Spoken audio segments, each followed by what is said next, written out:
Hello and welcome to another episode of Battle Ready, where today we thought we would talk about a particular type of painting challenge. Yes, there are no challenges. There's no challenges? Everything's super easy? No, only unique properties of painting. I see.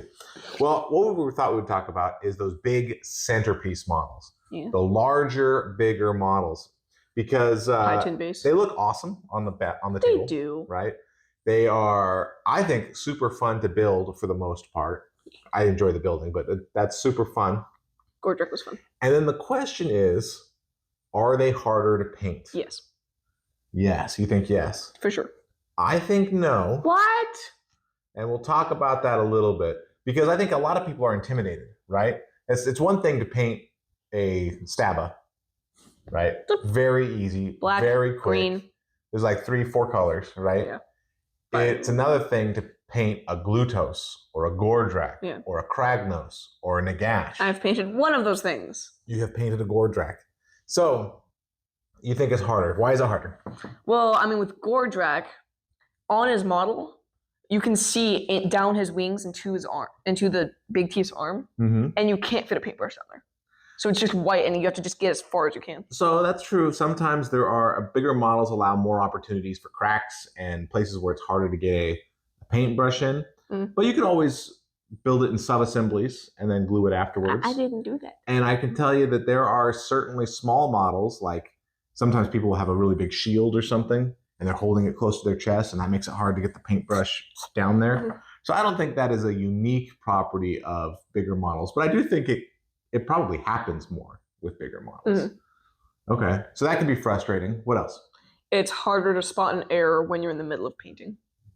Really? You think so? For sure. There's several times I thought I was about to be done with the Gordrak model. I'm like, oh shoot, I didn't put that paint in the right spot. I gotta go get the paint out, fix it. Why do you think that? Okay, go ahead. Because with the larger model, it's a larger canvas, so you might miss like a drop of paint in the wrong spot. Whereas on like a Stormcast, you're gonna see that spot. That's so interesting. I would have thought, I don't have that experience, but I would have thought it would have been the other way, that on a bigger model, because it's a larger canvas, you can see the errors, right? You see when what you wanted is a green skin, you see there's a blop of yellow in the wrong spot. Whereas on a mini guy, those colors are so much smaller, you might not see the error until you're coming in later. Yeah, but if we're talking like similarly sized, like that big of a blop, it can be easier to miss on a model because usually it's going to be on like a crevice or a underpart, because usually you won't have that bad of a mess up. Okay. Whereas on a normal model, you would see that. Yeah, and I suppose, we talked about those crevices where it's hard to get a paintbrush. If you make an error in there, it's doomed. It makes it harder to correct. I could see that. Okay. Also, I've done this a couple times where I've got paint on my brush and like I'm gonna go paint this pink rip on his wing. I accidentally grazed like the bottom of his wing while I'm painting, and like half an hour later, I'm like, oh, I don't remember doing that, but gotta go fix it now. Yeah. So you can just accidentally miss it and not go back to that exact spot where you can see it. Yeah, I think sometimes bigger models have bigger or more detail. Like one of the things is all the Slaves Dark, but all the Chaos Warrior, Chaos Lord stuff, they all have the gold trim, and there's just so much gold trim. And then you get something like Abraxia, she's not a huge model, but she's bigger. I would call her a centerpiece. She's approaching centerpiece. A crown jewel. But but then there's a lot more trim, so I could see that, and so that's a lot more opportunity to mess up your trim, right? Okay. Let me tell you why I think it is. I wouldn't say easier to paint a big model. Less scary? But I will say not more difficult. I think it is roughly equivalent. One thing I will say, though, is it's longer. Yes. It is longer to paint a big model just because there's more area, there's more detail, there's more times when you might make a mistake and need to go back and fix things. And with those bigger models, normally I do things in a very battle-ready, tabletop quality sort of paint job, right? But a lot of times with the big centerpiece models, I'll take more time and I'll do a little bit more highlighting. I'll do a little bit more shading. I'll do other stuff. And that does take longer as well. I don't highlight things. I only shade. With that's fine too. That's fine too. But I think that it is longer. but I don't think it's more difficult. Here's why. Here's a couple reasons. One, the canvas you're painting on is bigger. Their head is bigger. Their arms are bigger, usually. Their wings are bigger, and because of that, you're not in the situation much of the time where you're trying to paint little bits on little guys. You have a broader area, so you can be a little, I don't want to say messy, because you can definitely mess up detail for sure. But there's lots of the model that is just easier to paint, and you don't have to worry about touching the little trinket that's next to them, because their trinkets are more spaced out, or because they've got different parts. So I think that's one thing. The other thing I think is that it is easier, way easier, to, if you look at it in advance and you're like, oh man, like, okay, so the Glutos, right? Glutos has 3 or 4 little minions on his, plus his 2 little crab boys. And so because of that, I knew, man, this is going to be hard to paint these minions if I build this whole thing together. So I ended up building the minions separately, then painting them, then putting them together. And building in sub-assemblies is way easier to do on a big model than on a little model, right? And last, I think that for the most part, the techniques that you use when painting a bigger model are basically the same, right? When you paint a small model, maybe you're going to use some contrast paint. You do that on a big one. Maybe you're going to do some touch-ups. You do that on a big one. Use some shades. You do that on a big one. You maybe do some highlighting or edge or dry brushing. You do that on a big one. In fact, so a lot of times dry brushing is easier on a big model. And so I feel like, man, it's going to take you longer, but I don't think people need to be intimidated by the big models. I think those big models are going to take the paint well. They're going to respond pretty much the same to your techniques as the small models do. So if you have some small models under your belt, if you painted a couple of units, shouldn't be too intimidating to paint a Gordrakk or a Nagash or a Alarielle or whatever. All right, then I have a question for you. Sure. What was the hardest big model to paint? I don't think any of them were particularly hard. They all took long.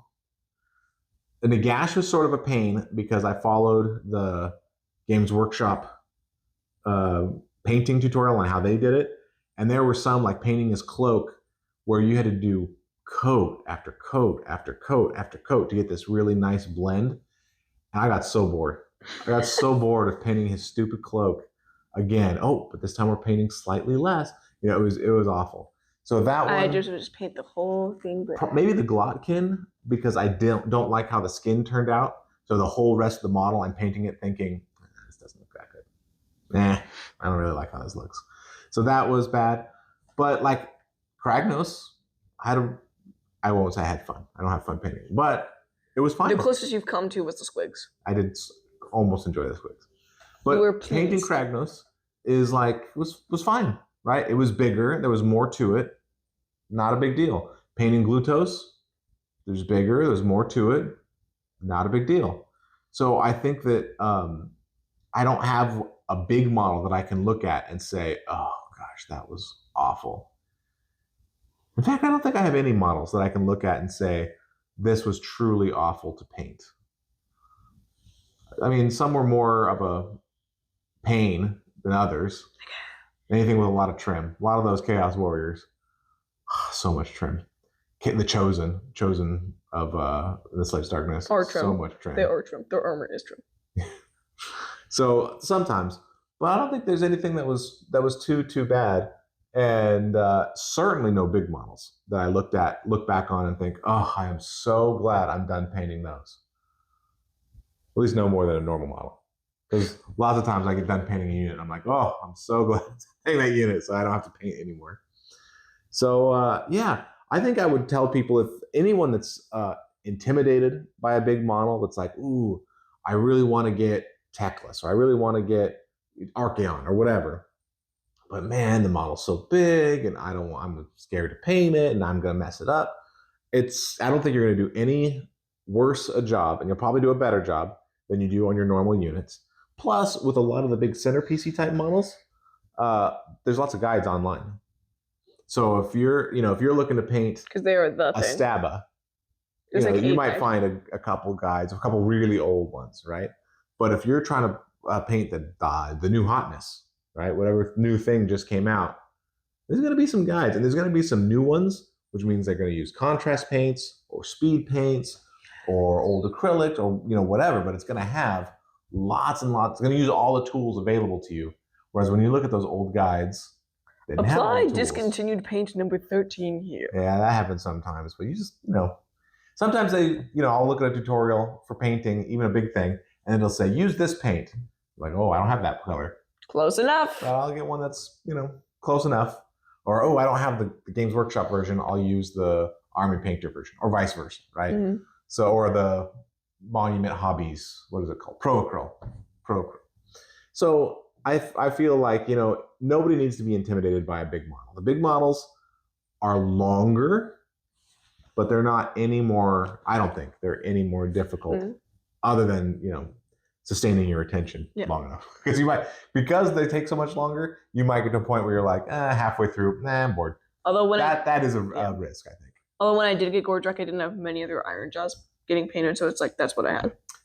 Yeah. So I could see somebody saying, somebody getting bored and losing motivation. That might be a bigger risk with a bigger model, right? But I feel like the actual technical painting challenge, I don't think it's any more challenging than your standard model. I was thinking about painting Gordrakk while we were doing this, and I've been painting pigs recently. I've realized that he was a lot like painting a pig. How so? It's a very simple step. You make all of Big Teeth's scales green. Then you do his wings a slightly different shade of green. Then you paint the ribs for detail, and then his face is fairly similar to the pig's face where it has that mask on. Okay. So you just paint the mask, then do the little bit of scruff around its neck. Well, see, I think that's what I'm saying is no matter how big the model is, you sort of just break it into its parts. Bigger models have more parts. Yeah. But you just break it into its parts and you're like, all right, I'm going to do this. I'm going to do the skin. I'm going to do the clothes. I'm going to do the armor. Or, I like working from the inside out a lot.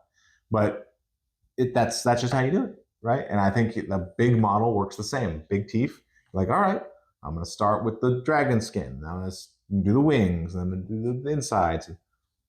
I think it's all basically the same. You'll have more to do in each step, but it's basically the same process. All right. Any final words of wisdom on big models? I think we got it.